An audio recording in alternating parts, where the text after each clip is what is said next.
We're going to call the meeting to order for the Colchester Planning Commission. It is 7:15. First order, agenda considerations reserved for changes to the agenda items and order. We're not changing anything. Okay, then we have comments and questions from the public not related to the agenda. Nope, all good. All right.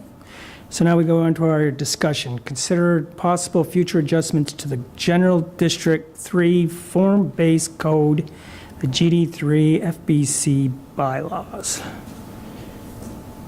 And we'll let Kathy take us from there. Sure. How's the zoom on that? Can you guys see that okay? One more if you can. One more? Gotcha. I gotcha. All right. So, as you can see in my memo, and again for anyone following along, we started this discussion. Okay, so anybody just starting to follow along, our General District 3 Form-Based Code area is the Severance Corners area. That's the growth center, and in the area in town where we would like to see the most growth, the most dense growth. It is the area in our town where we do have, or do plan to have, full sewer service. And it is an area where we do have a form-based code. Form-based code is one that does have design requirements with the idea that you are looking at form and function, the idea of creating lasting buildings, mostly for mixed use. And so this is a form-based code that's been in place, I believe, since about 2009, but it's had a couple iterations, but no major overhaul for quite some time. And several years ago, the commission identified it as a priority to, okay, now that we're seeing buildings being built under this, what's not working? What are some of the problems from both the town side and from an applicant's side? What's not resulting in the types of buildings that we want to see, the type of development that we want to see? Where are the sticking points? And so we've identified a few. Our hope had been that we really could take a holistic look at everything and do everything at once. We just don't have the resources to do that. We don't have the staff time. We were not successful in securing grants to obtain additional help. So in this first pass, we've tried to pick off some of the bigger ones that we've identified in hopes that we can start to work through that. It's still going to be a process that's probably going to take quite a few iterations of text. We haven't even touched any sort of, because it is a form-based code and based heavy in some architecture, it's probably also going to take some images that we'll have to work through and some SketchUps. But we do have a few to get us started. And we did, back at our June meeting, talk through the first of these. No decisions were made, but we did, excuse me, start to talk about some guiding principles and some direction about where to start looking at some more language. So that list had maybe 7 or 8 items.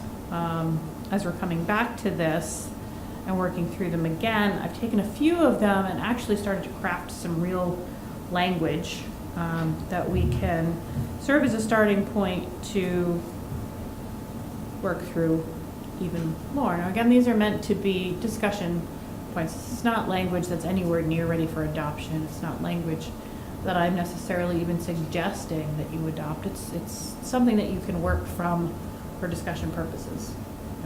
To say this doesn't work, we don't like it at all,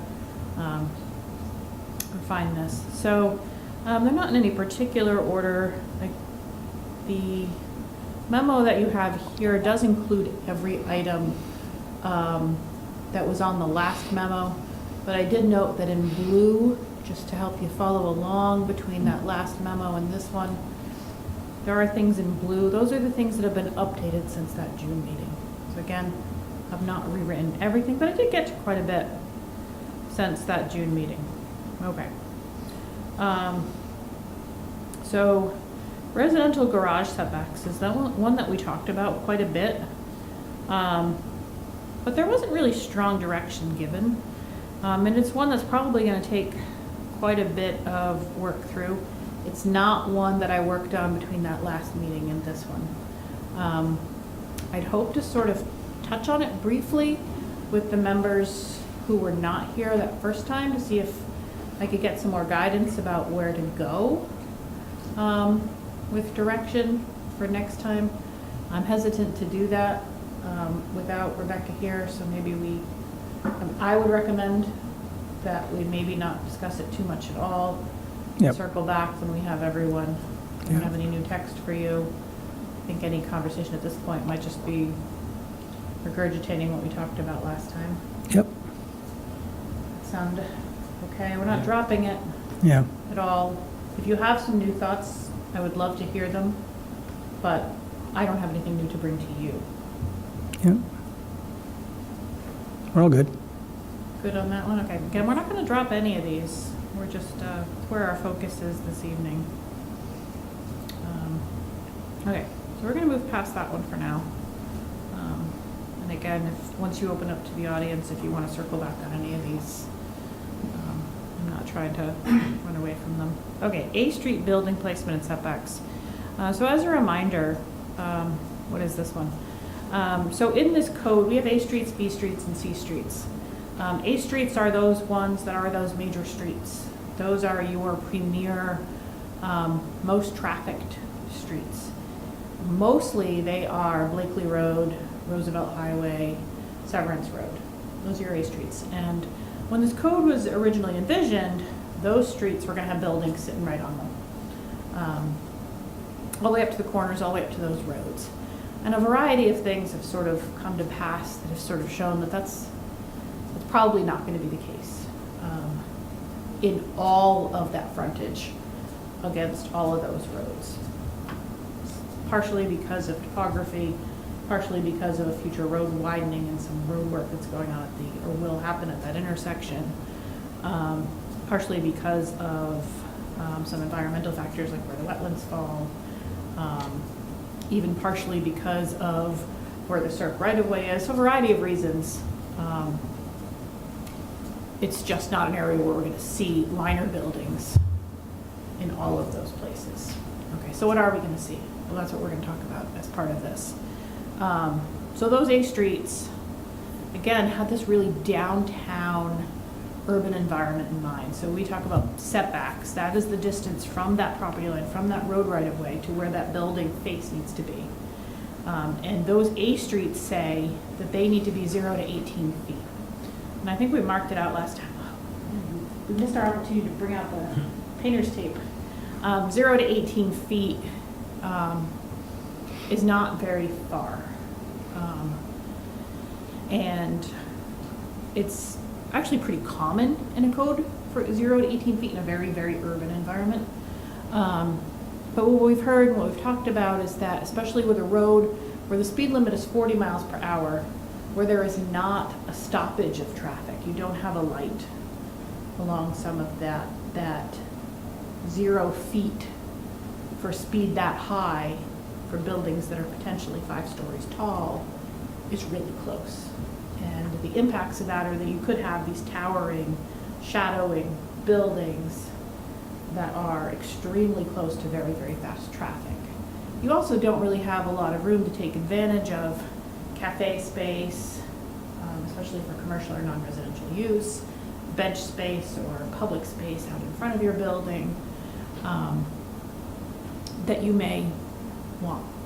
And in some areas we talked about, we had images last time, if you have a short space of say 10 to 15 feet, even that gets really truncated when you do start to put in a table or two for a cafe space. It is literally a bistro table and not much else, if you still need a sidewalk to get your people by. So we talked about that last time. You guys said, hey, let's explore what that could look like, but let's be careful. We're still trying to get the intention of having this sort of more urban feel. We don't want parking lots up there. We don't want big empty dead spaces. The intention is still the same, right? Okay. Yep. So I ran with that idea. This is not, we don't want bad spaces, but we're not necessarily trying to stick a 5-story building right at the edge of where the plow's gonna hit. Okay. So, what have I done? So before you jump, because you were talking about McGillicuddy's, is this where we brought up McGillicuddy's setback was on this piece, right? Yes. Okay, so with I McGillicuddy's, measured that out, and yeah, put it in here, yep, just so you had something to compare it to. exactly. Some, with McGillicuddy's, they put in the walkway, and they've Yeah. got it from the building, but they haven't really expanded out from their building. Is zoning preventing that now? So they could have, because they have enough room now to put a nice patio out front if they wanted to. But it's just because of the way we have the zoning set up. I don't think it's preventing it, no. It's not preventing it? They were built before this code, so they didn't have to adhere to this code. Okay, But as far as I Oh. know, that's right, I didn't think about that, you're right. I'm gonna bring up that image while Yeah, Zach so- chats. That's a different set. Yeah, so Rules. the Severance Corners Village Center was approved prior to the form-based code that you Yeah. see in the regulations. Some of the buildings have been reviewed under the form-based code at this point because they've been final plat amendments for that subdivision. Yeah, McGillicuddy's is, technically, I believe it's a shorter building than would be permitted along that road. yeah, And the location also is probably a little bit further set back than you would see for a newer building out there. I don't have an exact number, but yeah, I believe Kathy Ann might. yeah. So-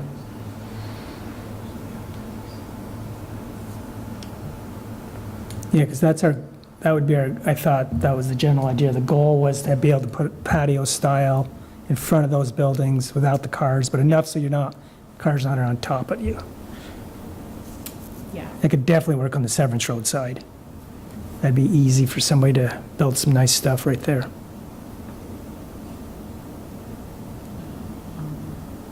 sorry, I really shouldn't do this without my glasses. So when I see on the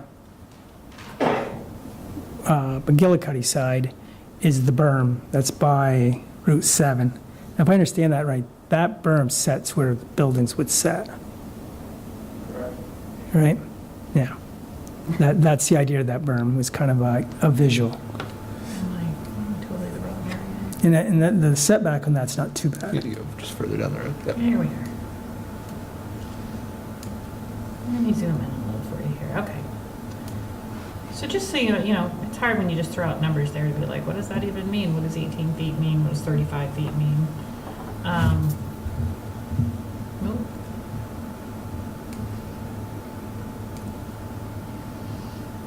So, this yellow line here, now these aren't always perfect, but I think in this case, it's actually pretty close. Nick, do you agree? It's within a couple of feet. For You think the it's- purposes here, it'll be fine. I mean, Yeah. there'll be changes potentially to the right of way, so that's the other consideration. Yeah. But for representation, it's not really far off. Yeah, and, Some parts of town, we're really far off when you're It's not looking at too this far. yellow line. yeah. And it does jog, right, as you get closer to the intersection? Yep, it shows some jogging, it shows kind of like a chamfered corner there at the intersection. And then if I can just clarify, the berm would be where the buildings are, but the setback would be much closer. It would be along the path essentially, or Okay. closer. Perfect. Yeah, Would be the face of the buildings. correct. Yeah, good. That's exactly what I was looking for. So should he identify? Sorry. Sorry, it's my fault I called on That's them. okay. Yeah. Nick Smith, SD Ireland, representing SD Ireland and Severance Corners and Sunderland Community LLC. Great, thank you. All right, let me go back to my language here. Sorry. Now, again, this is applicable to the entire code, to the A streets, not just necessarily this corner here, but I used it because this is where there are buildings that are already existing, and so it helps us to understand scale when we're looking. Okay, so. So currently, again, 0 to 18 feet is what is currently in the code. I do want to show you about, so I think I measured out this one here is about 45 feet. This one here is about 35 feet. That's the McGillicuddy's here. So 35 feet still fairly close. 18 feet, cut that in half, right? Anyway, let me get back to my text here.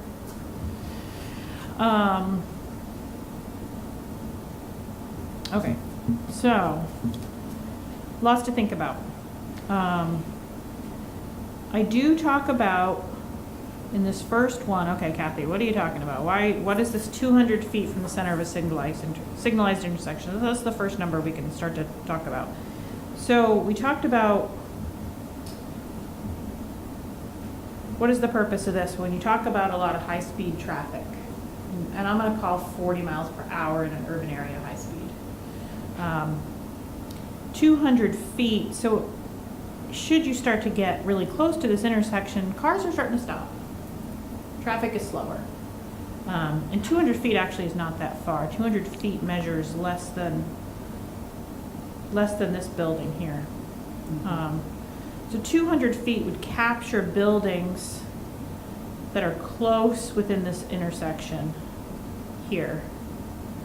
So they would not necessarily get this exemption. Again, this isn't necessarily something that I'm advocating, but it is a starting point of, should that area not get that exemption? Should buildings stay close where the traffic is slower, where it does not have that same sort of zoom zoom? Here's my professional word of the day, zoom zoom. But on the other hand, you'd have a jog. 200 feet, you'd be here, and boom, you're here. Yeah. Again, I'm just trying to get to what you vocalized as a goal. Yep. Of like, traffic is going fast. Let's step back a little bit from that. But within 200 feet of that intersection, traffic is not going as necessarily as fast. We are stopping. There is a stop point. That's something to consider. You may disagree. You may say, well, traffic's still going pretty fast. The 200 doesn't matter. Let's step back at all parts. Honestly, I don't think it's the fast traffic, it's the atmosphere. It's if you have commercial buildings, what you're looking for in the front. Because if you go to 5 corners of McGillicuddy's, because they're everywhere, I've been out in that one, and that they stop dead there, and it's not a pleasant experience to have a drink out there in that patio. And you're within 15 feet, 20 feet at the most. And the traffic comes in, it idles, and it takes off. Now when you're at McGillicuddy's, the other end, even though traffic's going back on our McGillicuddy's, it's not nearly as evasive. You know, it's not in your face at all. At least it doesn't seem to be. So that's what I think. You know, So you're saying the 200 feet, get rid of it, you don't think it I don't think would it's, not make, if you have an exception, you would do it in the whole area. Is that what I'm hearing? right. Okay. I would assume a developer would like it all uniform. Our idea is to give them an opportunity with some imagination to build something nice out front. Yeah. Get more room is better, I think. We're still not a city style, we're urban. It's a city, you put it right on top of the sidewalk, people are walking by, I get that. But this is not city. This is urban, so we pull it back, gives you an opportunity for whatever, some patio, some landscaping or for your building, gives you a little more opportunity. That's what I think. With like the new development, Williston also, for all the, like where the LOB moved, there's a lot more room up there and it's all like streamlined uniform. The setback is there. Yeah, I don't know, I probably should measure that, because that's a good one to visualize, because people are familiar with it. Yeah. Where was that? The one, like where LOB moved to, like that whole complex is being built there. Yep. Yeah. It's Okay. They're a far enough little from the road, shorter. yeah. They're about 2 stories, most of that. Yep. But they are pretty close. Yeah. There's a big path there Yeah, too, there's a though. path There's a there, really big, yeah. it's a wide path. Yeah, it's like 12, They're 10. set back pretty Yeah. far. Yep. Okay, so I'm hearing from Rich, and I think I saw nods from other folks, like, the intersection part doesn't matter. So maybe get rid of number 1? Is that what I'm hearing? Yes. Okay. Okay, that's where I put it, discussions. Okay, so, moving on from that part. Okay, so what does a setback look like? if it's not 0 to 18 feet, what is it? Okay. 10 feet for additional story over 2 stories. Never to exceed 50. There's a lot to digest right there. But again, I want these to be starting points for discussion. Right. So the So, lower the building, the closer it can be? yep. Again, we're trying to incentivize, especially closer to the road, these taller buildings. We want to, this is an area that's served by sewer. This is an area with our growth center. We really want to encourage density and high use of the land. Taller buildings are better. We can't build out throughout the town, you need to build up. And this is the area, the one area, well, other than maybe, Water Tower Circle and some of that area, that has really been designated through the town plan, through work that's been done over the years as the place to do that. And so you would step back as you get a little bit taller. And as Zach said, that 1-story, 2-story wouldn't be allowed today. So as you get taller, and as you're likely adding residential units, which is really what's in demand right now, you would step that back. Just to clarify, 2 stories will be allowed today. 2 stories, not 1. 2. So what we've got now, though, what are we talking? 4 stories? No? What's that? Right now for A Street, we're talking 4 stories? Where are we at with A You can Street? go to 5. So we can go to 5. You can go to Okay. 5 unless it's a project that meets an affordable housing development, and Right. it could be 6. Right.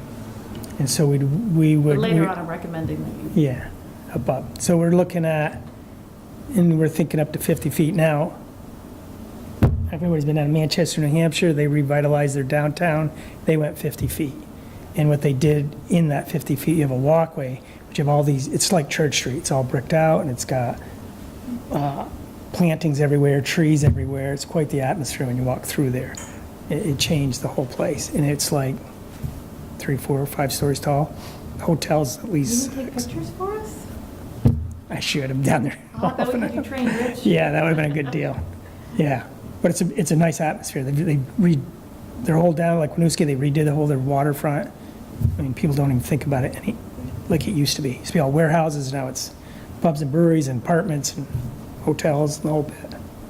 But that's what I could see here. I mean, if we go to 5 stories, 45 feet, more opportunity. All right? So you're saying not past 50 feet, they could. Not past 45. 50. Again, Between this 18 is and- a starting point of discussion. I sort of chose 50 because you can visualize what that 45 looks like. That's where the dentist office is currently. You start to go a whole lot further back than that. What are you putting in that space?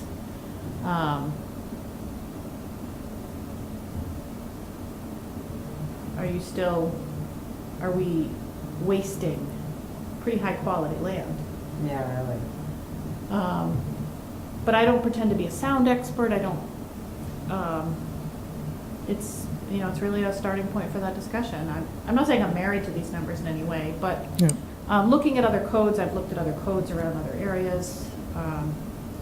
50's considerably larger than many others, but many others that have form-based code aren't dealing with roads like Severance Road, like Blakely Road. They're not dealing with roads of this speed, this width. When they're looking, a lot of codes, you're looking at an isolated area where it is closed off, like the South Burlington City Center, you're away from that main road. You've already got narrower streets with slower traffic.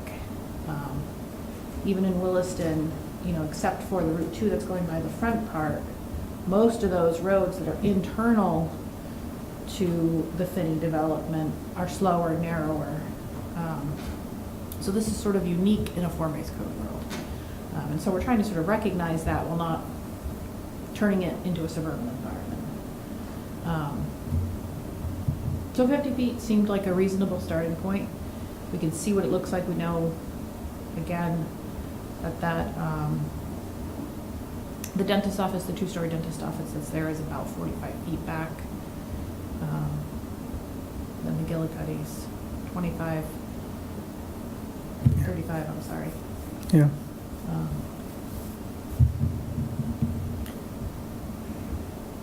I don't know if you like the idea of adding feet per stories, maybe you hate that, you just say, here's the range regardless. Food for thought. I don't think they're going to be building many short buildings right now. See, you get a smile out of that one. As much as you can build up. Elevators are expensive. Yeah, right? I don't Sure. know, I feel like every time we have the conversation, I don't know, it's all over the place. I'm not being specific with SDI, but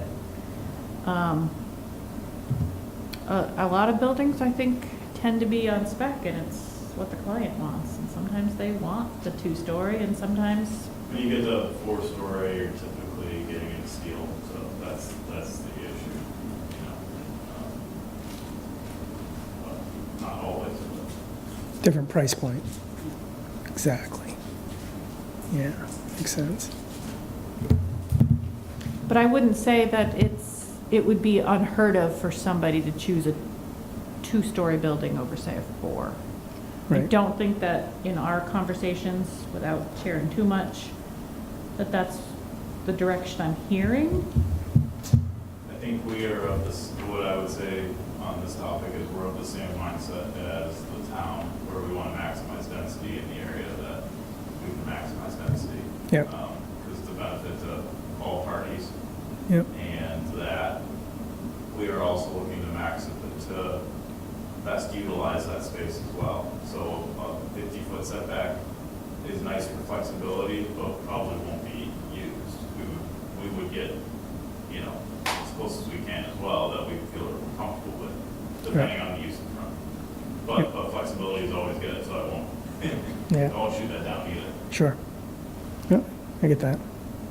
Yeah. And without putting anyone on the spot, I mean, I think it's not unrealistic to think that if a certain potential tenant comes in and says, we're a two-story model, we're gonna be a future brewery, and we just are not interested in having anything above us. You know, I don't wanna pretend that everything is gonna wanna maximize that Right. vertical allowance. Yep. I don't think that's realistic. Yep. Yeah, and we're talking about up to 45, 50 feet. We're not forcing it. See, another example of, I see in Williston is Panera Bread. It's right off 2A. It sits down a little. Again, they have the opportunity, they're set back far enough, you have a sidewalk and you have a nice little deck area outside. And you have that, they wanted to be there, they had the flexibility. That's one thing I hear about in Colchester, is we don't have enough outside seating. You hear that, and I realize the season isn't long, but you hear that a lot. You know, we don't have the right restaurant, we don't have the outside patios. You know, we do have one down near exit 16, but it's not its fault, but the atmosphere isn't right. You know, especially when they put in the double diamond. You're gonna have those cars right above you. What's interesting about that little Panera stretch of buildings is that it works okay as a 2/fake 2. I think it's partially real 2, partially fake 2. Yeah, But I think it would also work fine as a 3 or 4. yeah, I don't think anybody would blink if they saw a 3 or 4 there. no. I think that's what makes it interesting.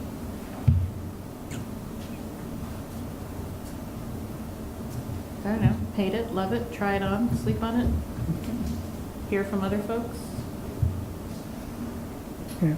I know only, I won't speak on behalf of Paul, but I know Paul, the other development, not the two that we have obviously, is they have a lot of topography challenges directly along Hay Streets as well. So Yep, flexibility on his end might be more beneficial even than it would be for us.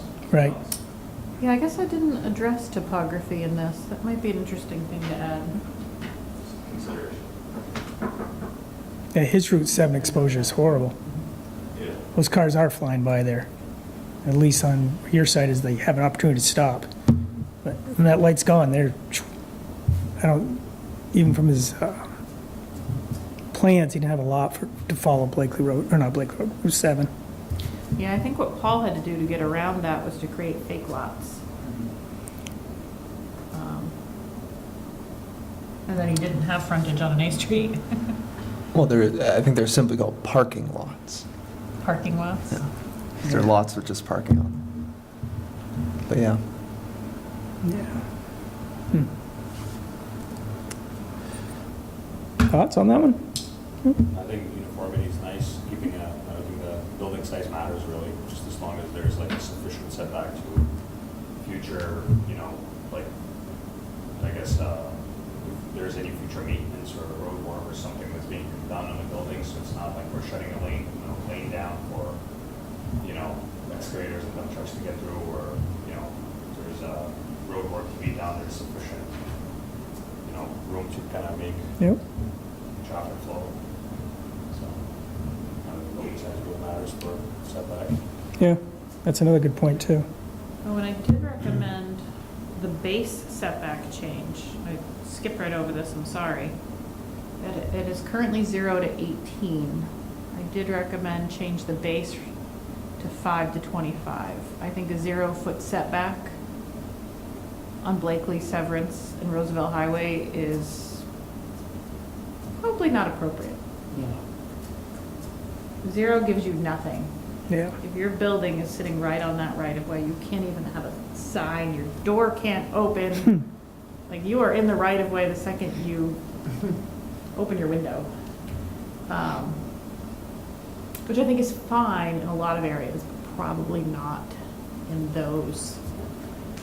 that situation. So I would recommend you change that base setback, and then potentially allow additional. So that's part of it. The other piece here is, okay, so moving on from the how, let's look at the what. What does that look like? Okay, so if you're gonna get this additional setback, what does that look like? Okay, you got this bonus, but you have a responsibility that goes with it. So first and foremost, no parking. You don't get to use it for parking. Second of all, and I spent some time really thinking this through, so, you guys, I'd like you to weigh in on this one. No access drives permitted in the front of the building. Unless as a circulation lane required by the town emergency service directors, in consultation with planning and zoning. I think that would be a pretty rare instance where that would be required. I would say that the idea is to have those buildings still have that strong street presence, and that you are not creating vehicle traffic in front of that. That said, I don't know if there's ever a situation, maybe it is a skilled nursing home, I don't know, in which case that access lane,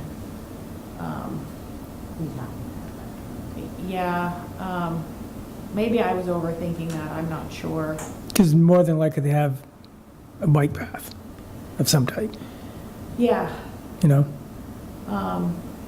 So I don't know how necessary that is. Again, I might have been overthinking that. And part of me was also thinking, and I should put this out there for discussion, sit on my own personal thoughts on it. If you do have a hotel, would you want to allow a drop-off check-in lane in that front or not? Again, I'm going to sit on my own advice on that one because it's not helpful. Yeah, that would be a whole different, So I didn't allow any allowances in there for that. right. I don't know if that's something that you would, as you envision, if that's something that you, and to be honest with you, I've seen it both ways. I've seen hotels that have really nice frontages that don't have anything. People are to go in the back, they check in the back, that's what they do. And I've also seen it work where there is literally just this is where there's no parking. It's, the only thing that happens there is you might be able to pull in, check into the hotel, get back in your car and go back to your, find a parking space. The idea of that is they'd have to draw, we're not looking to have a roadway in the front, so they would have access between driveway in between the building, around front, back out, versus, The only other thing I'll add is these are all gonna be highly restricted roads. Yep. Route 7 even, and there's even V-Trans jurisdiction. Right, not on to the some road. Blakely and that, Nope. so. Yeah. What's a good, you're talking more like a driveway. I'm talking a driveway. A driveway that comes out to the, Canopy, primary entry, that drop-off, faces the Yeah. main road. or drive-through for fast food. It's an internal circulation. Sure. Well, that's not helpful. I know. You're We quick should on all. that one. Yes. Yes. Yes. Right? That's not happening. I didn't say happening. Well, at least we have a good answer on It's up that to one. them if it's happening. I say I'm not opposed to the, because they're pushing all the traffic in back, the buildings anyways. So, as far, and I've been to plenty of hotels that are like that. So Yeah. the hotel will look nice, they'll want whoever building, want the hotel to look nice from the main road. But I don't think they're worried about drop-off being in front of that building. The front of the building's actually gonna be where the driveway, where the parking lot is in the back.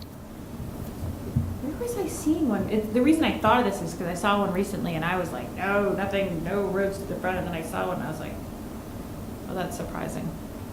Maybe it's that new one in Wilson next to the post office. But they sort of go sideways. They don't have a lot of front.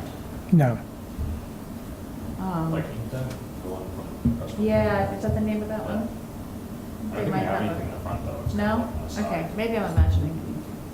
So anyway, it's up to you guys, but I would say whatever you do, be very clear as to whether or not any driveways can exist in the front.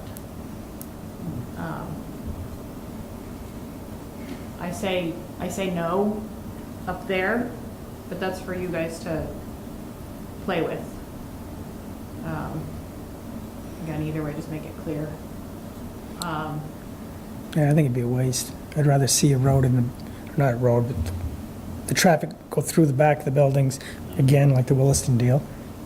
They go through the back of the buildings, and if you build a hotel there, they'll have their own deal to get in and out myself.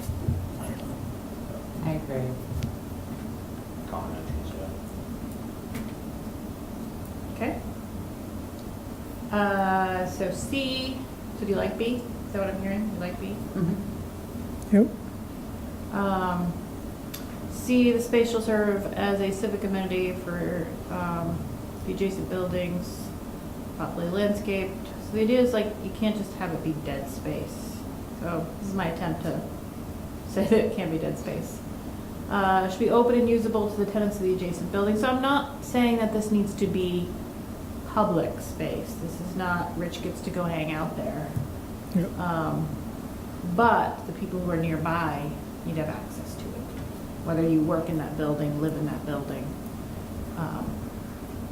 it needs to be usable for those people. This is not closed off space. This is not a stormwater retention pond.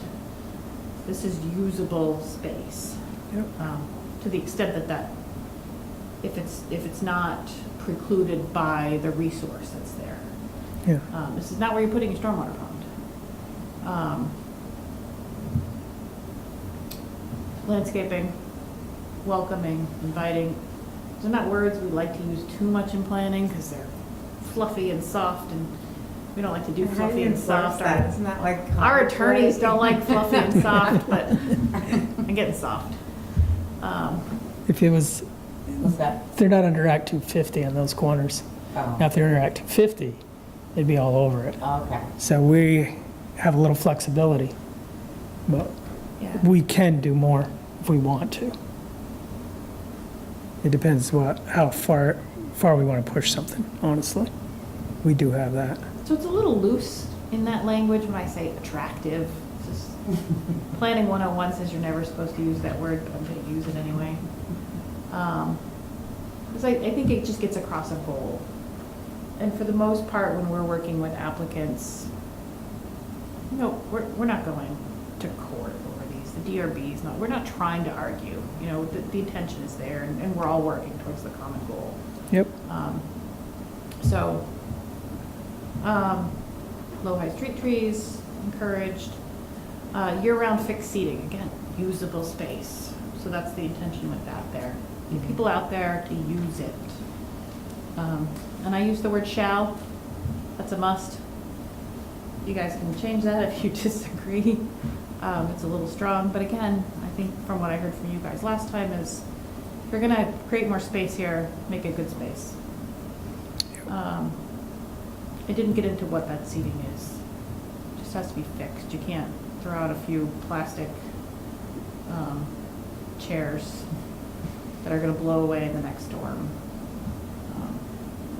But you can put in benches, you can, anything like that's fine. And then, saying that it can be used for non-residential spaces, cafe seating, some retail display. Not saying that, a lumber yard should put all of their extra inventory out front. But if you are a shop, you can put a few sale racks out. If you are a grocery store, you can put a few produce racks out. Actually, I think those are really usually very attractive. People like them. Yeah. But it's not storage areas, it's retail display. Again, as long as you're not interfering with how pedestrians are moving. So that was my first crack at sort of what you were talking about wanting to see there. Yeah, for sure. We can continue to work on that if you want to see anything else. I think it's a pretty low bar to meet, but still, I shouldn't say low bar, it's a high bar, but it doesn't create a great expense. Yeah. Yeah, we want quality space. We understand it's not by bringing it in or out, you lose rooms, or you have to push out to something on the other side, but we still want, the idea was the vision. There was a lot of thought when I went to the Growth Center. It's supposed to look nice, so far it does look nice. They got a bike path that goes through, and the other one, it's used all the time, and hopefully with the new place, you get even more, I don't know what the thing is, imagination, I guess. And a little patio, little benches, things like that. Well, we understand it is also private property. We're not looking to have a public park. We get Yeah. that.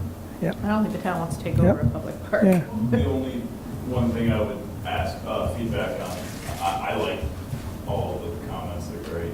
C, the bullet C or item C, flexibility, I understand the intent of allowing the space by, adjacent uses, but if this is gonna be tenant space possibly, or space where we would sell or something like that, there may be challenges with coordinating, especially like hypothetically hotel use and non-hotel use, like residential use or something like that. And so where now we are writing something in our deed where we need to allow the residents to be able to utilize that kind of hotel space, if that makes sense. So Yeah. Yeah, that wasn't the intention. The intention was that the hotel is the adjacent use. Yeah. Does that make sense? Okay. So it's whatever's adjacent to that space. Okay. So the hotel users can use it. Okay. That's the intention perfect. there. Perfect. Yeah, maybe it just It's not space, wasn't clear to me, but it's I not get it. space that you've created for the youth soccer club, across town to use. Does that make sense? I agree. That's fine. So with me. if it's directly in front of a hotel and the hotel is the user, that's fine. Yep. If it's directly in front of a office building and only the office building gets to use it, that's okay too. As long as it's somebody who's right there that's using it. That's what I mean by adjacent. Yeah, I get it now. Yeah, That makes sense. that was the intention. Yeah. If it's not clear. we Yeah, can- maybe it just needs a little small Yeah, clarification. it doesn't mean all the adjacent. Yeah, like if. I don't mean like you know, in terms of like butters that Yes, yeah, we yeah. might define in that case, but Yeah, And then if there are, I mean, rather than using attractive and welcoming, if there are restrictions, sometimes that works better as well. Like, you know, I know we don't want stormwater, we don't want outside storage unless it's a particular type of storage, maybe. I'm Yeah. just throwing it out there, just for clarification's sake. I know, I never write with this type of language. It's hard not to. You were feeling fluffy. I'm feeling flippy. yeah. I know, and if I showed this to any attorney, they'd be like, what are you doing? You cannot write this. I know, and Zach is a DRB person, is probably like, what am I gonna tell a DRB? I'm just, I mean, you know, we have great DRB members, but I'm sure they would hold their tongue and not say, it's not attractive enough for me. You know? I know, I never write, but it's hard, you know, when you're talking about a space like this and trying Yeah. to convey that. And maybe we add to it, maybe that's more of a purpose statement. That's where you can use fluffy language in a purpose statement. Yeah, and I definitely get it. The whole idea, if it was a hotel, it's a bonus for your hotel customers, for sure. We don't want the next door neighbor rolling in, and we get that. It's a private, there to make some money, have some happy customers. On board 100% on that. Look appealing. Yeah, appealing and correct. Yeah. And just to Usable space. just clarify part of the, you know, DRB process, so having this as a guiding statement, you know, might make some sense because, you know, the DRB has some flexibility for landscaping requirements, but, you know, they do also, you know, want to make sure that properties are landscaped, right? So they want to see that budget be utilized. Yeah. And I think this might help focus, you know, applicants to say, you know, where should that budget be dedicated? And maybe it's to these spaces rather than, you know, just some foundation plantings around the whole building, but rather maybe creating a nicer spot. Yeah. Could be a possibility. Or we should totally remove it from, you know, because, you know, it's not descriptive enough. So it's up to you. Yeah, perfect. Perfect. All Yeah, right.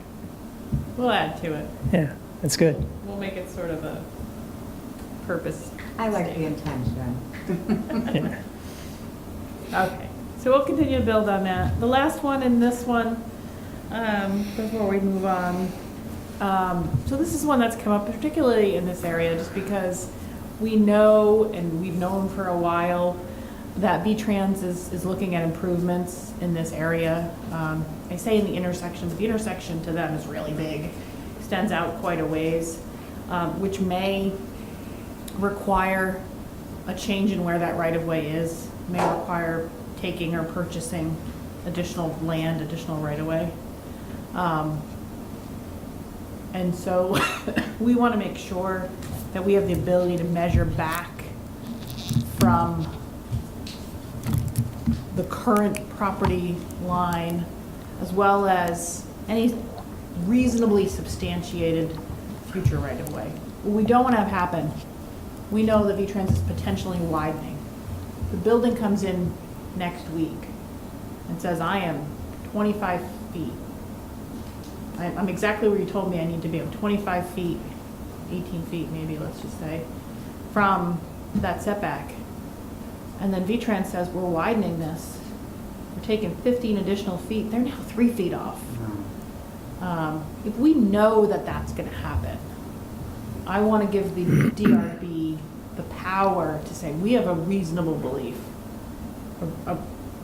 that something's substantiated to believe that this can happen and to give additional setback there. It can't just be, well, we think it might happen someday. If there's some reasonable belief that this is going to happen, I want to give them the power. So they're redoing that whole intersection. They are, but they're still not, they don't have a final design. And they're still, This century. I don't know, Kathy, what's the last thing you've heard? It'll be done this century. This Done century. with that, yeah. Guaranteed to be done with a number that starts with 2. Perfect. Yeah. But it's after exit 16, it's after exit 17. A final design is not done. Right-of-way's not been acquired. It's a lot of conversation. but it's not a pipe dream either. Right. There's money that's been allocated. Yeah. There's engineering that's been allocated. So we want to play smart. Yep. And so this, I think, allows us to say, DRB, we're giving you the authority to recognize where that might change Yeah. and to make decisions on setback accordingly. That's what D does. Okay, there's a little fluffy words there too, like a little soft, near term. Lawyers might want to know what near term means, but I think we can be a little soft in some of those. Yeah, that's common sense, I guess. Yeah. Yeah. Yeah, Some common sense. Little common sense. We know what's coming. Blame Rich. You're pretty generous with putting a 2 in front of it, I think, well, after that what? explanation, thinking that it's going to happen with a 2. A 2. I won't be here with a number that starts with 3. Yeah. so. Okay. Do you want to move on? Anything on A Street setbacks? No? Okay. Bay standards. I wish Rebecca was here. She really wanted to talk about this one. Yep. Do you want to talk about it or you may leave? Let's wait for Rebecca. She's she knows that. We can wait. Want to wait? Yeah, because we're going to have this is one of those things we're going to discuss. Okay. Why don't we wait? We're okay. We're all good with that, yeah? Are we good with that? Yeah. We read it. We got the Nick, idea. I trust if you have any short-term feedback, you can just email me directly. Great, Yeah? will do. I imagine you have some? On base standards? Yeah. Or, I think that we're on the same path, that we want to provide a little bit more flexibility, and that our buildings, we're trying to make it as aesthetically appealing as we can. Yep. And I think that the reduction actually in those base standard widths actually creates a more appealing building, and it's evident by what we're building, so. Perfect. That's my opinion of it, but. Nope, that's good. Because it's, So real quick, for anyone who's following this new and is like, what is she even talking about? What are they talking about? Base standards, current standard says that you have to have this like in-out setback. It's very specific as to, the idea is that if you've got a wide width of a building, you should break that up. And it's a great idea. You should be doing that because big, flat, ugly walls are universally unattractive. And the idea is that you've got to break that up in some way. Colchester decided at some point that the best way to do that is to have some relief either by coming out or going in. And they called it bays. And that those bays have to go a certain width or run a certain length. Everybody agrees that's a bit of a problem because you are also changing the, not just the appearance of the building, but how you are physically putting those sticks in the ground. And you can't just build straight lines, which everybody knows is easier and more affordable. And so we're proposing here, in a very brief nutshell, different ways to change the vertical and horizontal relief of the appearance of the building, other than just bays. Bays could be an option for people who want to do it. Still do bays. You like bays, do a bay. But here are other options that you could do as well to break that up. Material changes, roof changes. And it's going to get complicated. We're going to have to talk about this one for a while because it might be how many changes? How often do you need to do them? But I think the overriding takeaway should be it's not just vertical depth relief. And if you do have this depth relief, it should be a reasonable space, not the way that it's written now, because it's fairly challenging. So we'll circle back on that. But I've worked a little bit on building sort of a menu of what those could be. They just would need to be further defined as to what all of those things are. Materials, building height variations. So they're not specific. It's just the menu. that could have a little visual to it. Yeah, this one's gonna take a lot of sketching. Yeah. Yep. And I'm throwing numbers out there. I looked at some other codes, 48 feet. I don't know if that's the right number, but a lot of codes had 48 feet, so I'm like, somebody thought it was the right number. put 48 feet in there. But, okay.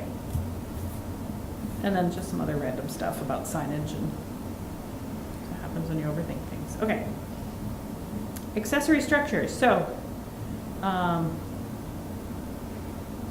this one, I'm gonna rewrite before we meet again, because I think I missed what I was supposed to do on this one. So accessory structures, we talked about this one a little bit.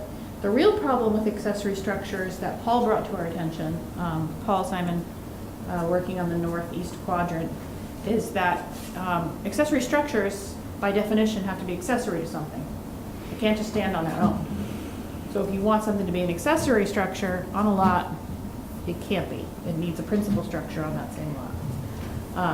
And we all agreed, oh, that's a bit of a problem when you're talking about like a pool shed or just a maintenance shed. It's an accessory structure. Let's figure that out. So I went all in on rewriting this accessory structure thing and didn't deal with the principal thing at all. But I rewrote what an accessory structure could look like. So I missed that part, and I did tell Paul that. I'm like, I need to go back and fix this, about whether or not accessory structures could exist on their own lot. But there's a whole lot I added in here about what an accessory structure is. I actually stopped calling them accessory structures. We're gonna call them something different. Call them maintenance structures. So that we're not confusing them with other accessory structures throughout the rest of our regulations. And we're not confusing what can happen to accessory structures in other parts of town. This is a very, very rough first draft at this.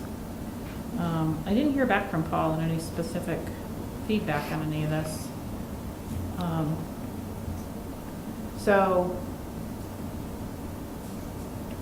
But the idea is that these are serving a specific need, and it's okay for them to be on their own, and it's okay that they don't meet certain aesthetic goals. They don't have to have a certain number of windows and glazing. They don't have to do certain things, but they also can't be your predominant feature on the lot. They have to serve a certain purpose, plus the maintenance thing. They're kind of limited in size, so that's sort of what I wrote here. I don't know if it's going to meet the goal of what I'm hearing is potential on these lots. I think you guys sort of mentioned like some maintenance sheds that you would have. Yeah, I mean, for us, this Lawn mowing or satisfies, because we landscaping. have, like Bayberry Commons, we have a maintenance garage that we're looking to build that is around this size and just services, like a vehicle and then, a small office for a staff member or two, and then area to store AC units or replacement, doors or whatever that, that would be our use as far as the maintenance structure. And do you envision something like that over at Slunderland or? We would likely be looking at, because I know currently we don't have anything really at Severance Corners, and it's just a little a strain on maintenance on site, just not having the storage available. So it would be nice to at least have something for Sunderland, potential option for Severance or something. Yeah, 100%, that 100% makes sense. You've got a big machine, basically, so yeah, I get that. I think we all get that, right? Absolutely. Yeah, yeah, Mowing, yep, chargers, whatever, yep. Throw a bunch of containers over there. So I pulled 1,000 square feet, sort of out of the air. It seems like a reasonable number, because I can visualize it. Most people can visualize what 1,000 square feet looks like, that's by and large your 3-bedroom, 1-story ranch home, as you're trying to picture what 1,000 square feet looks like. 1960s, maybe they're a lot bigger now, but just as you're trying to visualize, this is sort of why I picked that number.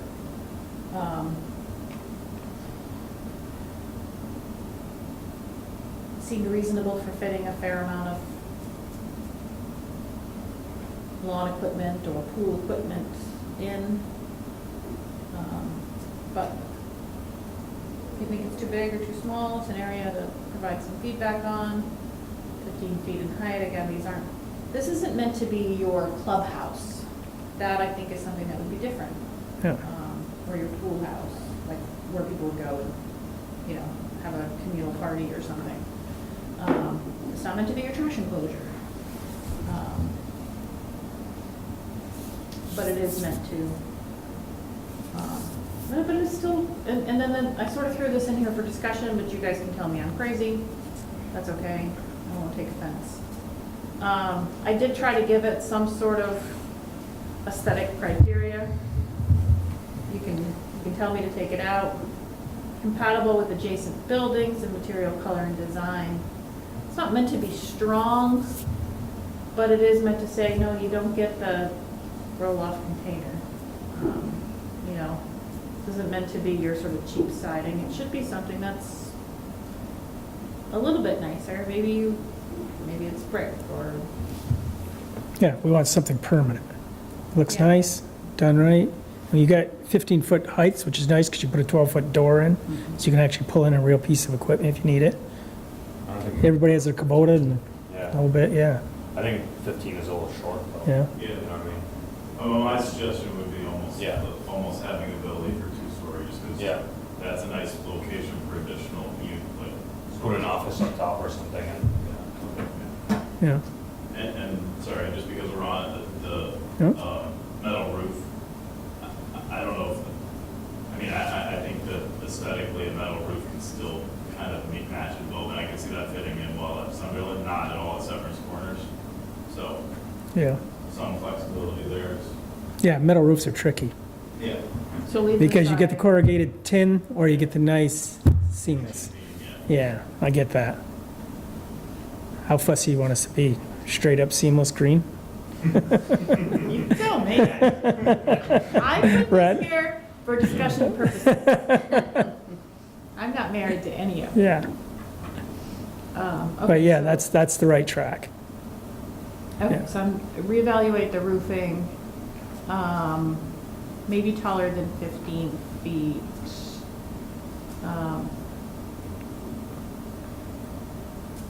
But you're not necessarily, I heard Vlad say something about like a second story or, I don't know if- The second story, but I don't think, you can't, if it's a 30 by 30 building, you're gonna have, 10 feet of truss height, you know what I mean? And if you have you're putting a 10-foot door in, you know what I mean, you gotta have, but you start to get into that, do you think they should do a real building?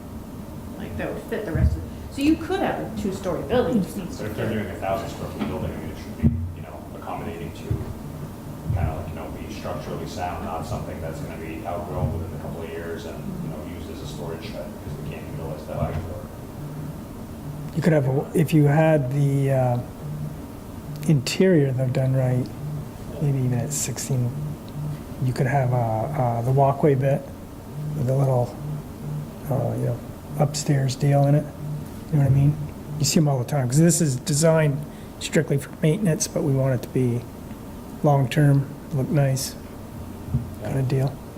But we don't want to really get into a whole No, I get that. office mixed with, we're a little bit in between, right? You know what I mean? Do But even you for understand what I'm saying? maintenance, even if it's a 1-story maintenance, is 15 too short? I think so. I Yeah, think for just construction purposes on it, it's gonna be like 8-foot ceilings for a 15-foot. Once you add a Structure. pitch, I don't know enough about architecture. yeah, we want, You'll have to put a metal roof on it. Yeah, yeah, we definitely will hire an 8-foot ceilings, yeah, for sure. Yeah. Like I said, everybody's gonna have the Kubota with a cab on it. yeah. That's just part of the deal. They run about 11 feet to roll in. That's why I said a Measure to 12-foot the- door would work. I mean, We not everybody measure wants to the something top like, of the structure. To the top of the It's a little bit, Yeah. You want a 12-foot door probably on a building. That's what I was 10-foot door, thinking, too. You know what I mean, to get it in and, To get equipment. yeah, and then you got a foot, above that, and, the truss heights are probably 20 feet or whatever. because I could understand if you're talking like the pool structure where Paul Simon was, if he was to build so it's usable, he'll have it more than just his pool. Again, he'll have some equipment in there, he'll be able to do what he needs to do to service what he has to properly. I think we're up with Yeah, I that, can see somebody parking some plow trucks or some Yeah, lawnmowers. Kubotas, like you said. yeah, I mean, Okay, so check height. But the idea is we're not trying to make these very large structures, but Yeah. functional. yeah, I get that. Okay, Yeah. got it.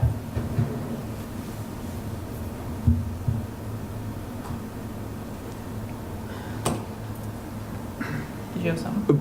We should just take a look at I think, just a side comment, I think if we are considering drafting language about a building that primarily has garage doors on the front of it, we should make sure it's compatible with our garage door standards. I checked those are mainly for residential garages, but we just want to make sure it's clear. Oh, don't we say they don't apply though? Oh, Street standards and architectural standards articulated in the tables of this chapter shall not apply. perfect. Does that work? Does that cover your? I'll think more about it, but yeah, it seems like it works. We're gonna think more about it, talk about it. And the only point I could add on about height was that my shed in my yard measures 12 feet in height. And I think you probably need more than that to maintain, a Okay, subdivision of that height. that makes sense. Okay, we're gonna go taller than 15 feet. We'll figure out what the right number is. Okay, I didn't touch building heights, but it seems like at our last meeting, you guys were generally receptive of the idea of at least, not requiring more, not changing that minimum, but changing that maximum. Again, on C streets, your maximum is 3 stories. That's pretty low. Pretty low. Yep. It's lower than other parts of town. I think you guys, at least those of you who were here, all said agree. Yep. 3-story maximum is low for this area. Yep. So we'll talk at the next meeting as to what that should be. And is that the only one that you think is inappropriate? Do you want to change A and B as well? Maybe not. Yep. But, so we'll talk about that. What are the right numbers? Do we +1 everything? Do we just look at C streets? I didn't hear any direction to adjust minimums, just maximums. So we'll circle back to that. Frontage requirements, I did not change anything there, didn't work on this one yet. But for anyone following along at home who just wants to know what we're talking about, we do have a frontage. You have to meet a certain amount of your lot in coverage by a building. You have 100 feet of frontage, you have to put a building on 40, 50, 60% of that.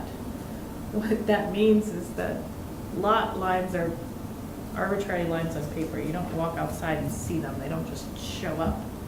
And so you end up having to get creative with where you're drawing those lines so that you are covering 60% of that, in which case we're like, what is the point of this regulation to start with? So we should be reevaluating that. What is the goal, and is that really the way to get there? Is the goal so we don't have a lot of dead space along the street? Okay, probably.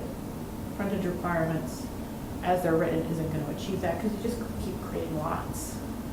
And it just means that people who are designing subdivisions just have to, there's loopholes,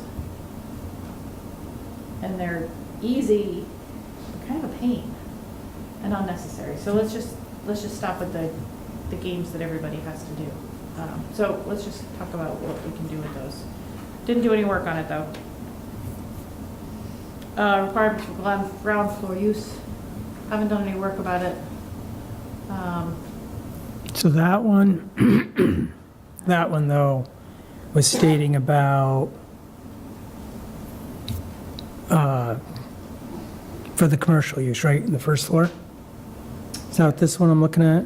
Is it the market doesn't justify it or something? Is that in this little thing? So this is the one, yes, as you can see, the current standard says that for. Okay, yeah, number, I see it on C now, sorry. Takes me a second to focus in. So I just want to state on that one, though, we already had up by back of the Athens Diner, right in back of the Athens Diner, They came in because they wanted to turn residential from commercial on the top floor. And the same quote was told to the board. We had a full board, and we did not agree with that. We want it commercial, we want commercial in town, and I don't know what it takes for imagination to make it happen. But that's the goal here, is a mixed use. You know, Kathy's sitting right next to you, which is costing taxpayer money to bring in commercial use. We're all about it, and we did that with our full board, and I don't think we're gonna be on board with changing that. Matter of fact, I'd be more aggressive to make sure that absolutely happens, at least on A Street, just so we're at. So you understand? I mean, you're here now, which is nice. I appreciate you being here.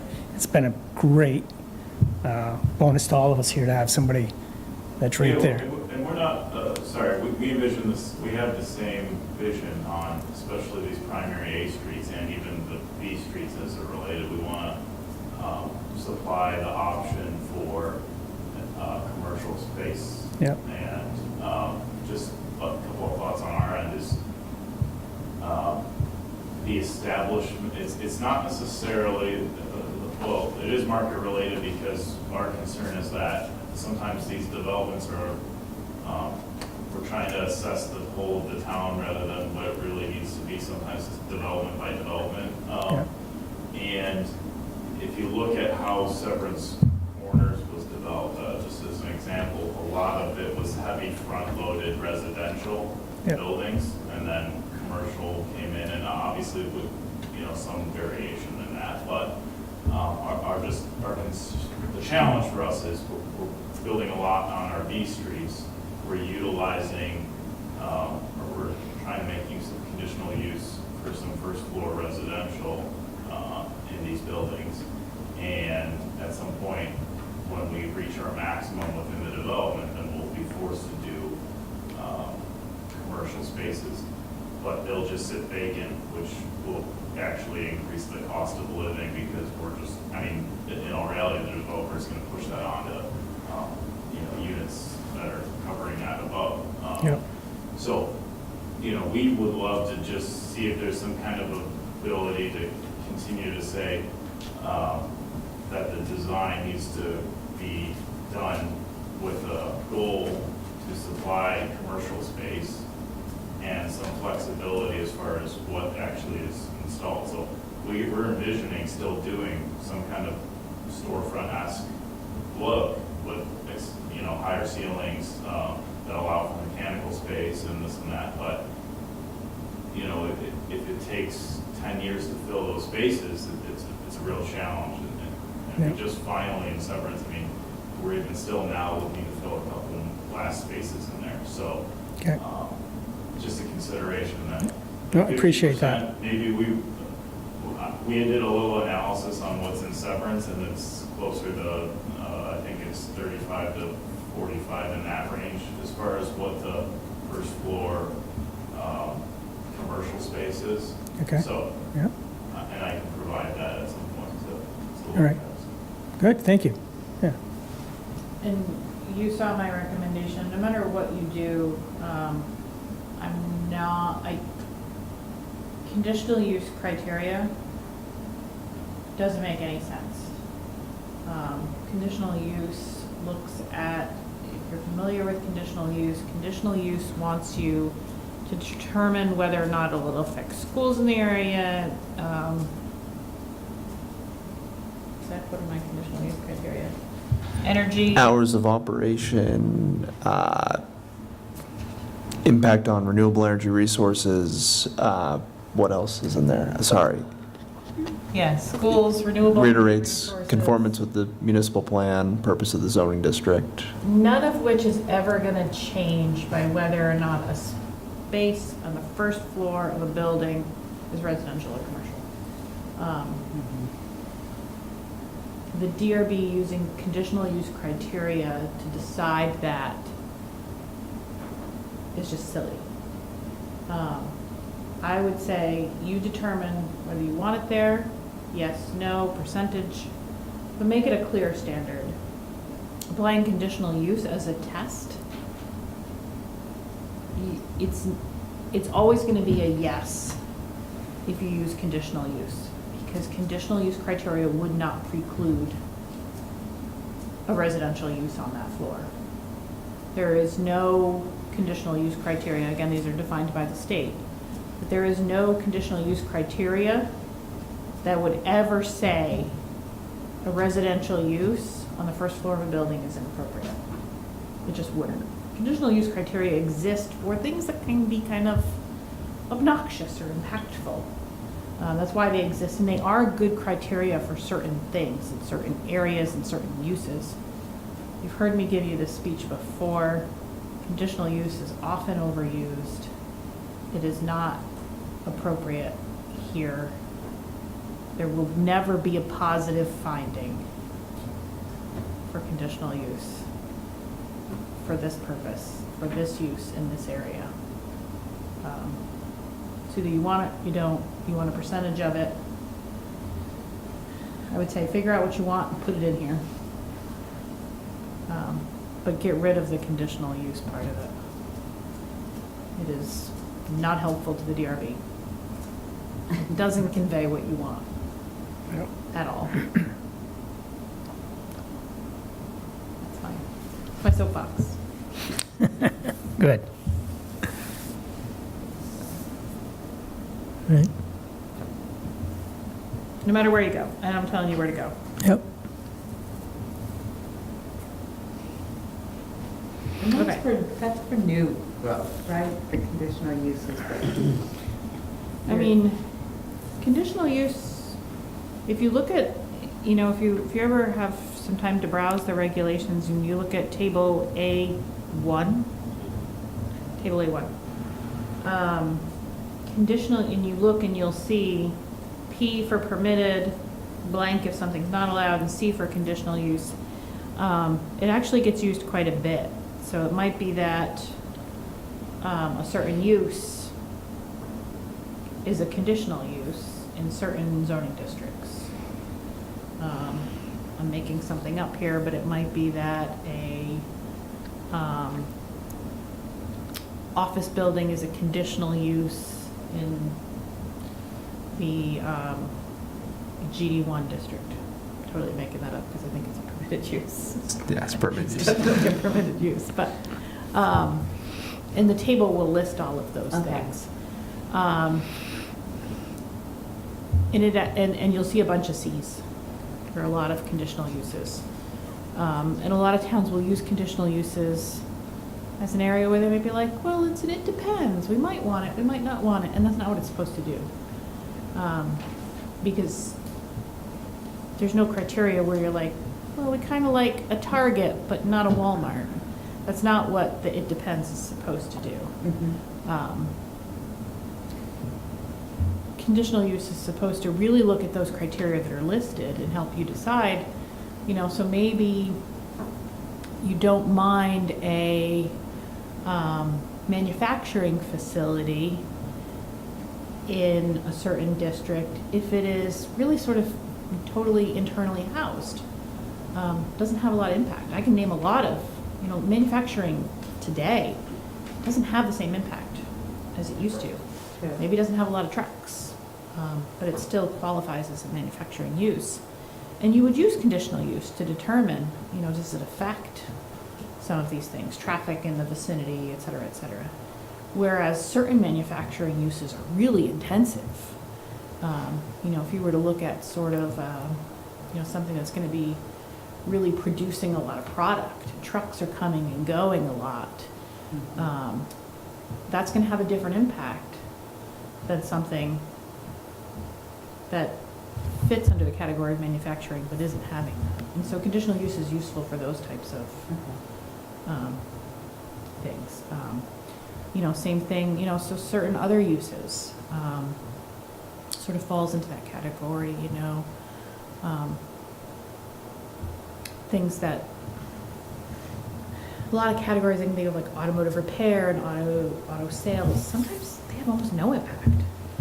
And other times, it can be a really big impact. And so you would use that to sort of evaluate that and say, this is like no impact, it's not that big of a deal.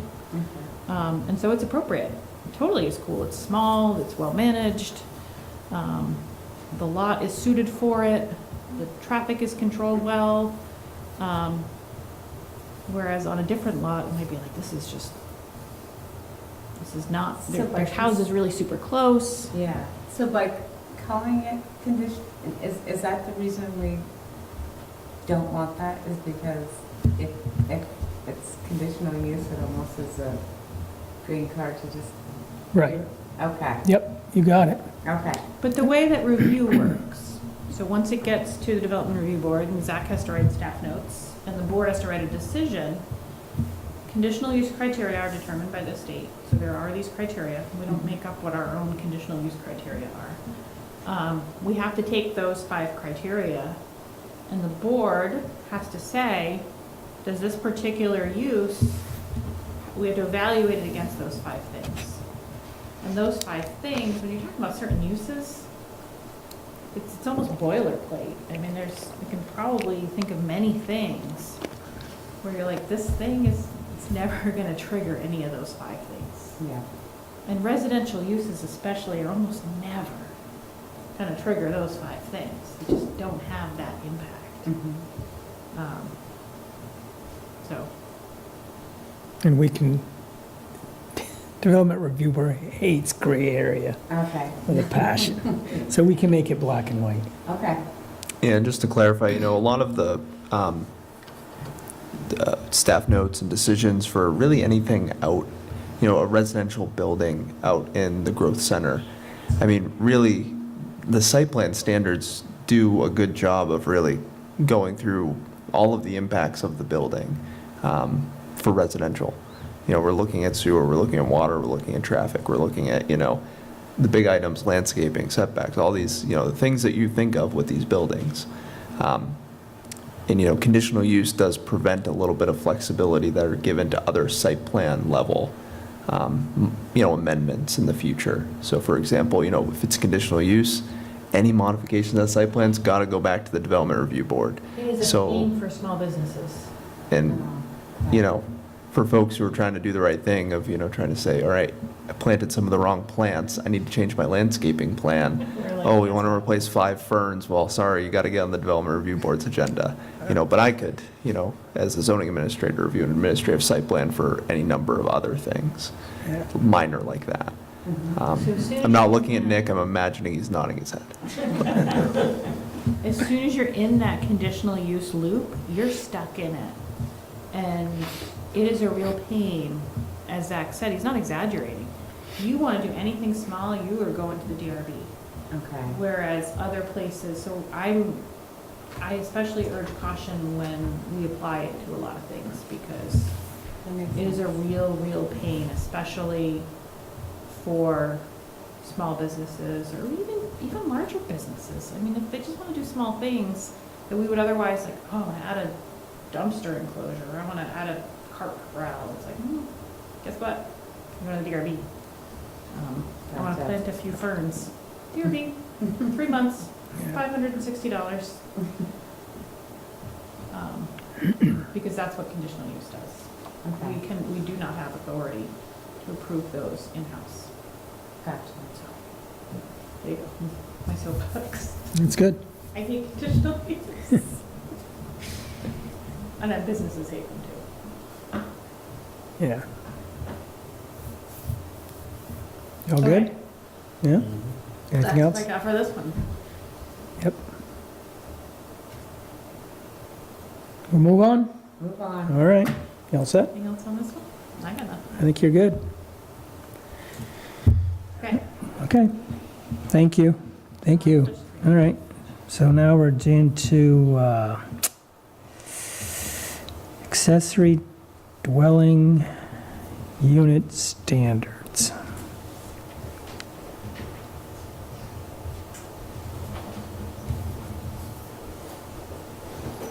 Okay, so this one, we're a long way off from supplement 48, but just want to put something in front of you for consideration, because it's been circulating in our office for a little bit. Maybe it starts to be letter A or B or F in supplement 48. ADUs. I defined for you here how statute defines ADUs. I show you how we define ADUs. We do have to make some updates, I think I've recommended here, to get squared up with the state language. The state used to have all that language in one section. They split it last year. It's kind of annoying. Part of it's in a definition section and part of it is in a different section, so now there's two sections.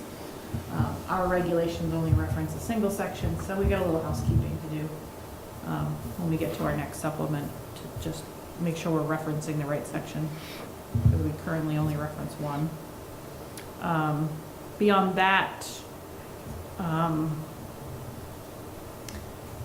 little bit about ADUs. There have been amendments the last, I'm pretty sure every cycle. I think they keep touching ADUs.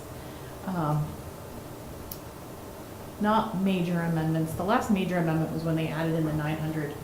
So ADUs are allowed by right since 2005. You can have an accessory dwelling unit. Since 2005, that was allowed to be 30% of your principal dwelling unit. Sometime within the last 5 years, I think they added the 900 square feet in, because they were finding that 30% of 1,000 square feet, for example, is not very big. And if you only have a small home, 30% wasn't getting you much. So they came up with a minimum. That minimum is 900 square feet. Our regulations are caught up with that. We do reflect that 900. They also removed anything that used to limit it to a single bedroom. So there's no limit in number of bedrooms there, except for what your wastewater allows you to do. So that's the skinny on ADUs. They don't very clearly define 30% of what on either side of that math when you're doing math. So Rich has a house. I'm just going to pick up Rich all night. Rich has a house, and he says, I want to build an ADU. We say, great, you're creating some more housing. Good job, Rich. And he says, how big can I make it? And I say, how big's your house? And he says, what am I counting? We may say, depends on which one of us in the office you ask. Because neither the state statute nor our regs really clearly define, other than to say 30%. So 30% of Rich's what? So at minimum, I'm asking you to just kind of give me some clarity on what we want that 30% to be of. Keeping in mind that you get 900 no matter what. And in most places, in most cases, 900 comes when you hit 900, no, it's not right. You get 900 at 3,500? 27, right? 27? Yeah. Good job. That's why Rich gets an ADU. Yeah, you There you go. I want that in my garage. Yeah, he's crushed. So, that goes to that question of, okay, 30% of, do we count Rich's garage? Do we count Rich's basement? Do we count Rich's basement if it's finished? Do we count Rich's basement if it's not finished? Do we count Rich's sunroom? Do we count, what are we counting? His patio. His patio. The patio we laid out here. We definitely don't count That great patio. big one. That's Yeah, what makes it patios, clear. yeah, Yeah. definitely do not count those. Patio. I think I already were ahead of me. And then, But a deck, and if it's a screened-in deck, does the deck have a roof over it? does it have heat? Do you see? These are our daily challenges. And then, okay, let's just assume we figure out what Rich gets to count. He doesn't have a garage, he doesn't finish his basement. He has a slab. None of this is easy math. So he's building something else. He says, you know what? I didn't get a garage, but my best friend's moving in and I want them to have a garage. Does the garage that they're getting, it's just like, why do I need a garage? I don't. My best friend, I want to have a garage. Actually, I'm going to put a garage down, and I'm going to put the apartment above it, and I'm going to get one bay, and my best friend's going to get one bay, and it's going to be like fantastic. does that garage bay count as part of that ADU? See, we don't tell you. So now we gotta fix this. So that's what I'm trying to solve. Okay. So language, we can handle. Principle and direction, up to you guys. State says we need a 30% word. State just says 30%. That's it, 30%. That's all they say. Perfect. So, just to give you some place to start from. So you're not just out there flailing in the wind.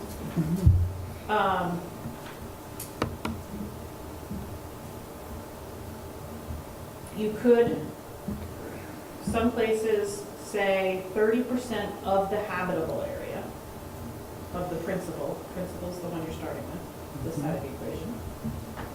So, if you have a basement and it's finished, actually, you could even argue that an unfinished basement is habitable. So an unfinished basement also counts. It's heated, habitable. Somebody could live in it. Actually, probably not unfinished.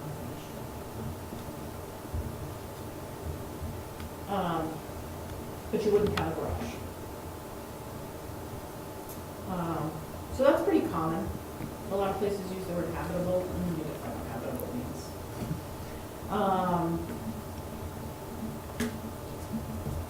When we think about ADUs, we very often think about detached ones that exist in their own little structure.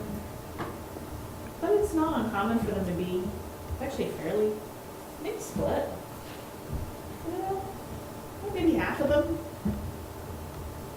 Rough math. It's probably not half, but it's It's more common. more common is probably a detached structure. Detached? Yeah. I mean, maybe attached for the breezeway, but let's not, I probably shouldn't do that. Breezeway costs 30%. Well, no, let's not, let's not open up another can of worms. She's gonna come work in our office. If they don't have a definition for a breezeway, let me know. Open, Yeah, closed. so I think we see a lot of detached ADUs at this detached? point, standalone structures, often over a garage, kind of like a carriage house in a way. We do see a couple attached, Basement, usually. yeah, within the structure, maybe a small addition. It has to fit within the lot, no matter So we what. still have, so separate from the ADU piece, you guys might remember, because we talked about this a couple supplements ago, if you're building a detached structure, in most cases, that structure itself, regardless of what you're putting in it, still has to meet a relationship standard of 50% to the principal structure. Whether you're putting a car in it or office or apartment, regardless, it can't be larger than 50, in most cases. Very large lots have exceptions. Certain rural areas have exceptions. But in most cases, pick it on Rich. Rich's house, where he lives right now, if he built a detached structure, it cannot be larger than 50% of the first floor of his main house. So you'd be limited right off the bat just in that structure, regardless of whether you put an ADU in it or not. So you're already limited into the size of that structure.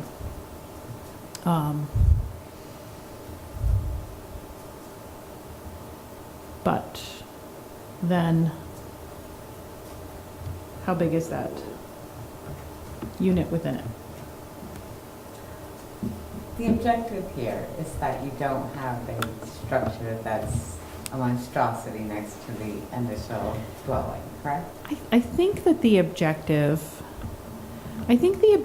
of having not large structures is taken care of by that 50% structural relationship. I think that the 30% limitation, or the 900 that you're allowed to enforce, is that this is meant to be, to focus on the A part, the accessory dwelling unit. This is meant to be someone's additional housing that they're offering. It's not meant to be doubling up density everywhere, necessarily. And so, one of the pieces of the language says it has to be clearly subordinate, to the principal part of it. So it's meant to be smaller. It's pretty rare, and it would be pretty rare for an ADU to be very large. You'd have to have a very, very large starting structure. But that can happen if you start to count a lot of outbuildings. If you have a lot of garages, and there are places that do. Not commonly, but not unheard of. That's when the numbers start to add up and you start to produce a large ADU. What's our criteria for the 50%? For who doesn't have to follow that? No, what are we measuring? So you got 50% of the building? What's our criteria for that? Zach's gonna tell you. There you go. That's our starting point, right? First floor or ground floor of the principal structure. Okay. So that would be our starting point, right? If it's detached, and you're in an Yeah, if it's area, detached, I got you. and you're in an area where it applies. Yeah, So if you're over 3 acres, 5 acres. 5 acres? 5 5 acres. so not a, That doesn't apply. right, yep, not your But that's not typical most lots. development. Yeah, Yeah. so they still have to put, yeah, basement or above the house or garage or whatever, so definitely can make it work. Depending on what Yeah. the 30% is. You get It's some a ugly stretch to get something really big, but not impossible. Right, But I think, the goal for me is just to make sure that we are consistent and we are clear and that everybody's getting the same treatment. Except for Rich's neighbor. Except for Rich's neighbor. that's right. And I don't feel like we have great staff. Nobody's doing anything wrong. Yeah, But I want to make sure that when somebody comes in, they know right off the bat what's counted and what's not, and that none of us are doing anything different. Yeah, Yeah. and just to clarify, the calculation of a detached ADU is probably a 45-minute exercise at the front counter with a lot of math. We're writing out, we're doing multiplication, we're adding up square footages. It's, I've gone through it a couple times, and it's not, I mean, realistically, we're trying to do it right. yeah.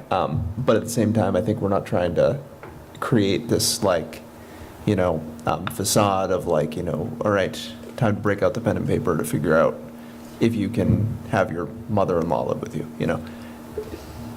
So I think having this be a little clearer and approachable might be appreciated by everybody. And just since we're talking about it, and Zach and I were talking about it earlier, what gets to be a hang-up for some people too sometimes, and what I've actually seen in some folks' prior decisions, is that if you do have that case where you are creating a garage, and this is pretty common actually. Somebody builds a garage and they build the ADU over it. That the town has historically gone to great lengths to make sure that the person in that ADU, they either have to count that garage as part of their 30%, or they have to make sure that they don't have access to it. To the extent that I've seen cases where they have not been allowed to have internal staircases to that garage, because then they would have to count that as part of whatever allocation. I don't want to speak for you, but I'm looking at your faces and I'm thinking that's not That's what goofy. you're Yeah, trying to. right. So I might recommend that we make it clear that I don't really care who's using that garage. If it fits the 50%, and I'm not going to go out there and police who's driving in and out of each garage. Right. Whether it's the person who's living in the ADU or it's the person who's living in the other house. I don't think Yeah, it really matters much to most folks. So I would also make clear that we are looking at that livable space when we're counting the other side of the equation, the 30%.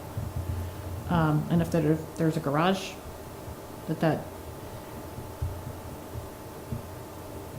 I personally would not put it on either side of the equation. I would not allow you to count it as your base number, but I would not penalize somebody and count that as part of their resulting ADU either. They happen to have a garage as part of it. Good for them. They have a place to park their car. Yeah, I agree with that. Is there- Yeah. Yeah, yeah, I agree with that. But that's just a starting point. Yeah, yeah, That's just me inserting.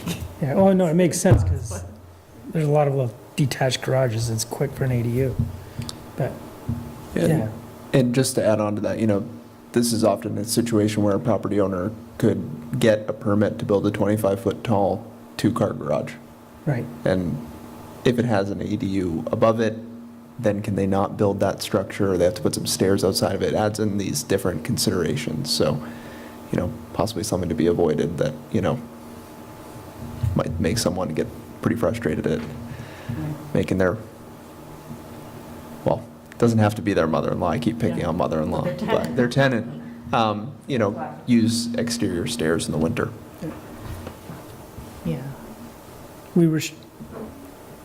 think I got lost on that one. We restrict the second story on the garage, or we do not, and we're worried about little house, tall garage? So I'm just saying, you do have that 50, so you have that 50% size restriction. So that regulates the square footage footprint of the garage. Yep, The garage could be 25 feet tall. Yep. Which is a, two-story structure. sure. And then we start getting into some of these design considerations, if you want to use that second story, as many often like to do, as an accessory dwelling unit. Right, So, when realistically, they could just have a garage in the first place on that property, Oh, if they yeah, applied for a exactly. permit for it, yeah. yeah. See, I was thinking more along the lines of the garage is already there, and they just want to take the top off, put another story on it. But, yeah, I get Could it. be part of it, it's similar, yeah. Yeah, because it's already there, so they built it permitted properly, and now part of the 30% goes up. Yeah, I mean, I think that, Zach was right when he says new ADUs, they will often come either as garage with ADU above, or they might be a tiny home parked in the back, sort of thing. Those are probably the two models that we see the most. Yeah,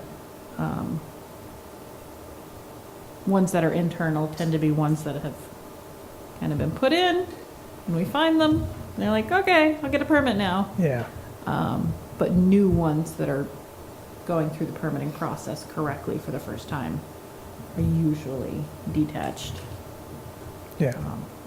in either of those methods. So, Usually with a garage, because somebody's like, I want something out of this too. yeah, Additional storage space sounds fantastic, and if I can help pay for it by renting out part of it, Yep. why not? I'm already running electrical, and let's add a little plumbing and call it a day. Yep. Um, So we But can't again- make it as simple as living space, because now we get into the basement, right? Unless we say first If floor. you do living space, we would say that you would count a finished basement. So anybody with a finished basement would be able to use that. Again, you're guaranteed that 900 no matter what. Yeah, exactly. And especially a 2,700 square foot home, more than likely it's in a development. They're not gonna add a lot. 900, it's a pretty good size little apartment, it's development.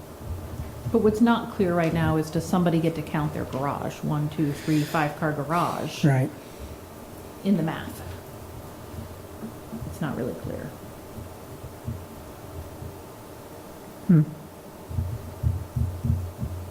any thoughts on that one? No, not at the moment. No, I- Process at all. Yeah, I gotta think about that Yeah. for a second. So we got time. Yeah, yeah, What's But- with the tiny house? That's like, that, you would consider the 900 would be The max.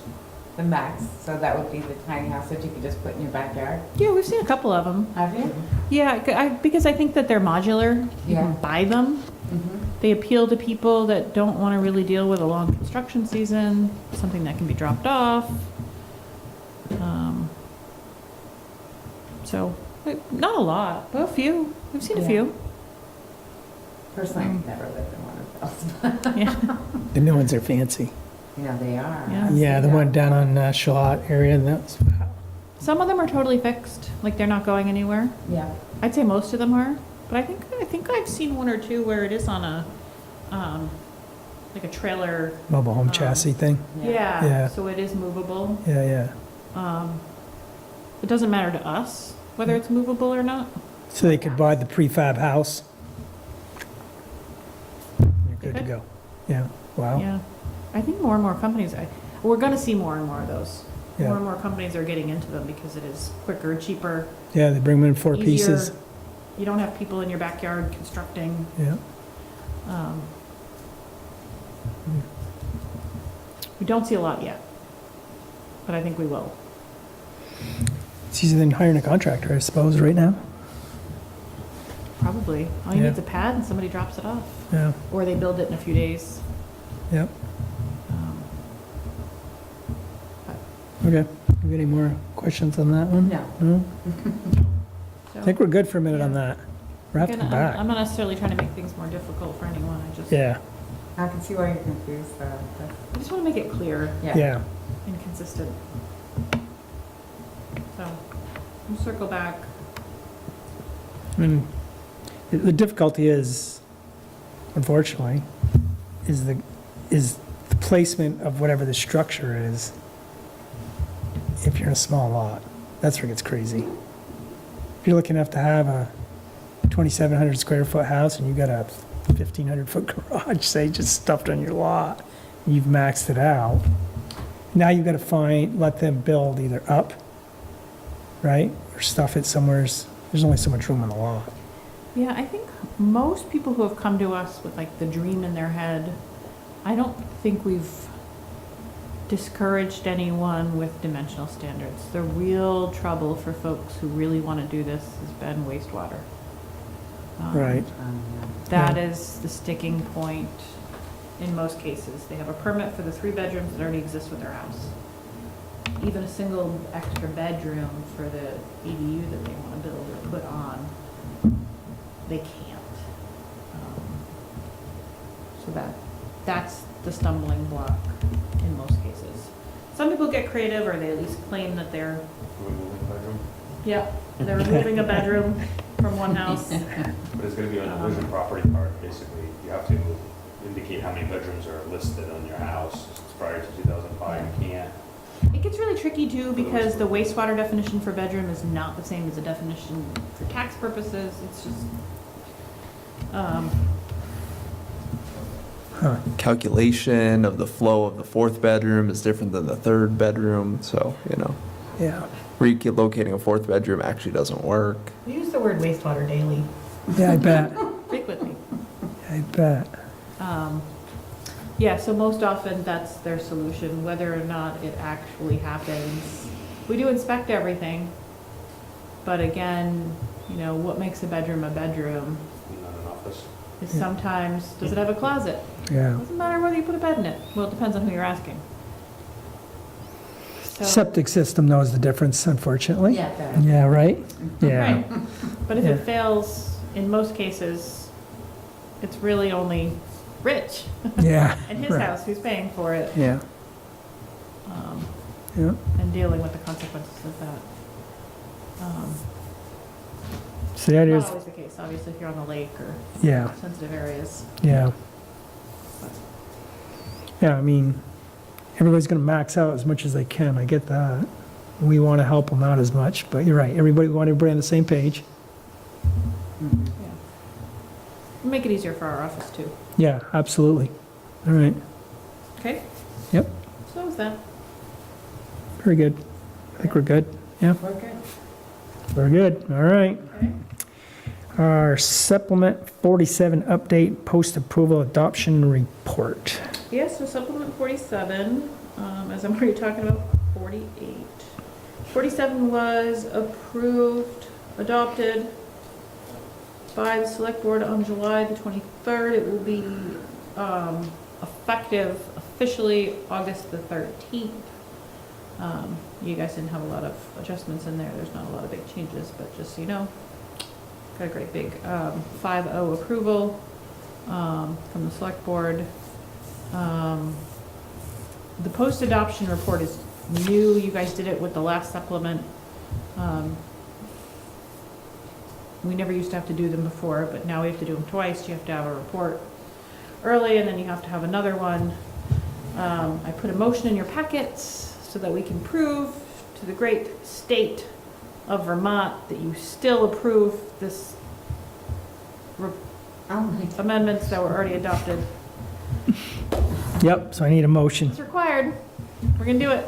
I'm gonna give the, since you're close, that's the motion I'm looking for. I make a motion for that, please. A motion to approve the Municipal Planning Commission bylaw report, post-adoption for amendment to the Colchester Development Regulations Supplement 47. Second? Second that motion. Any discussion? All in favor? Aye. There you go. It hasn't changed at all. It just has a new adoption date that we didn't have the first time. So thank you for that. As far as supplements go, again, we always sort of have a running supplement. There was legislation from the last session that we're gonna have to include it in a supplement 48. We're gonna have to do some work there. Nothing major, so I'm not gonna rush it. We gotta do what we're required to do. We have to implement it on our end. We're required to, but we don't necessarily have to make we're not gonna fast track the changes. Yeah. In the regulations, especially because probably by July 1st of next year, there's gonna be even more, that we have to do. And I'm sure we're gonna be adding to that list. It's gonna be more than 2, but less than Q. Q. Less than Q. That could be your direction to me. More than B, but less than Q. Yeah. There's just a few things that I think we'll circle back on. Probably some small things, but we're always just cleaning up things as we go. Okay. That's that. So we're all set. We're all set.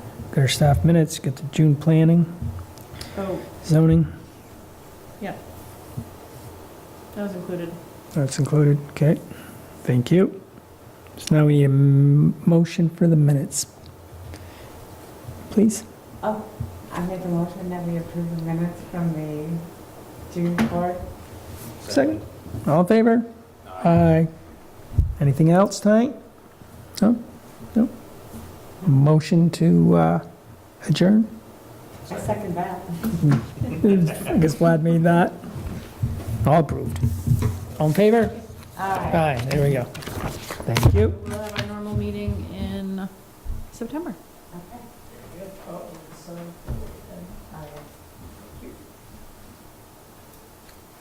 It was nice seeing everybody again tonight. It's been a minute. Yeah. It didn't feel like it, because we were at the select board twice this week. I know. That's absolutely true. Well, Pam today. Oh, no, that's already, there you go. I know, Pam's not here, it's hard to say. I know. She did message me to say she wasn't going to be able to make it tonight. Why don't you tell her?